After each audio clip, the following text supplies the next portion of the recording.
এ ফেরেশতা, এ জমিন, তোমরা যারা জমিন ধ্বংস করে দিতে চাও, আমি আল্লাহ দেখতেছি কেমন গুনাহ হইতেছে।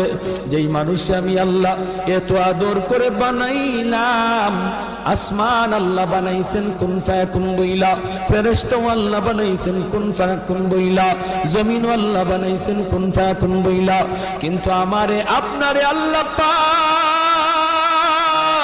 কুন ফায়াকুন বইলা বানায় নাই।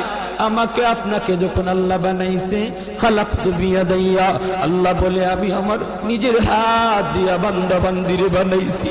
কারণ এই চেহারার মধ্যে এত দামি কপাল, ওই কপাল দিয়া বান্দা আমার কুদরতি কদমে সাজদা দিবে। এই কপালটার এত দাম, এই কপাল কুন ফায়াকুন বললে হয় না, এই কপাল ফেরেশতাদের হাতে বানাইলেও হয় না, আমি আল্লাহ নিজের হাতে বানাইছি।